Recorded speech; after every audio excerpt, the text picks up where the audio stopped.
Thanks for visiting the patient and the weather today. I'm meteorologist Al Peterlin. I'd like to talk about the weather stress forecast for March 11th, 2026. We do keep additional graphics available at tpatw.com. We maintain a patient weather storefront on Amazon. Amazon purchases made through our patient weather storefront do support the activities of patient weather. Looking at the surface map for Wednesday, you can see high pressure dominating much of the central portions of the country, but there's still lots of unsettled weather in the Pacific Northwest, rain and snow all the way from the coastal areas of Washington and Oregon across Idaho into Montana and swinging down a little bit into Wyoming.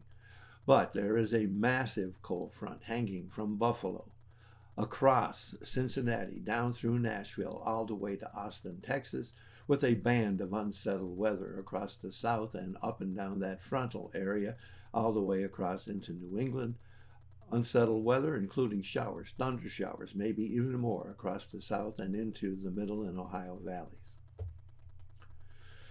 Looking at the lifted index, which is our composite index of all of those individual elements that might have an impact on human health, you can see we do have a small area of action up here in the Pacific Northwest, but most of the activity is down here from the Four Corners, up and down the plains, and very significant in the central plains, across into the middle Mississippi Valley, and actually trying to work its way into the Ohio Valley, especially across Nebraska, Oklahoma, or rather Kansas, Oklahoma, Missouri, Iowa, and touching into Illinois.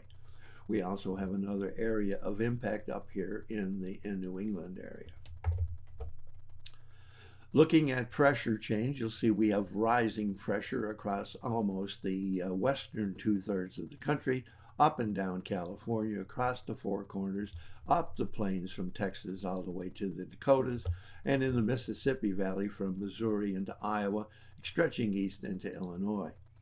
But we have falling pressure in the east from Virginia north all the way up to Michigan, and everywhere east, but very intense here across the northern portions from Pennsylvania into upstate New York and portions of New England.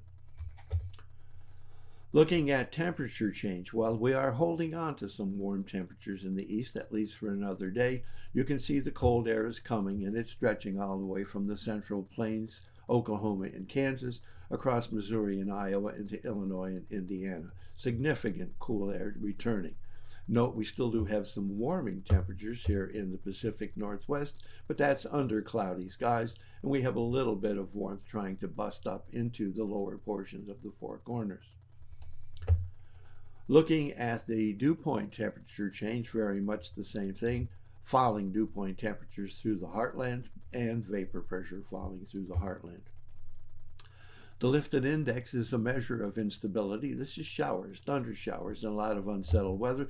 And you can see we've moved the focus of attention here, still from East Texas, but mainly into the middle Mississippi and western Ohio valleys. Looking at the change in oxygen availability, specifically looking at migraine risk, you can see we have a migraine risk from Utah into Colorado, the northern portions of New Mexico, but really strong from Texas up through Kansas and Nebraska, very strong from Arkansas into Iowa, stretching on into Minnesota, but not quite as intense, and then into the middle Mississippi and Ohio valleys from Missouri, Illinois, and Indiana, stretching north into Michigan and through Wisconsin, but not that significant. We also go up into the northeast, where from New Hampshire into Maine, probably picking up the northernmost sections of Massachusetts, another risk of migraine.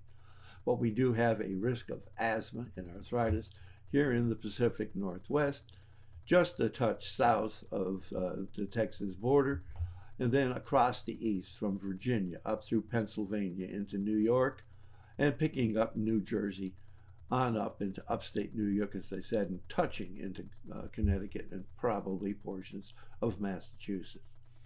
Thanks for visiting the patient and the weather. Your comments are appreciated. And if you hurt, tell us where you're located.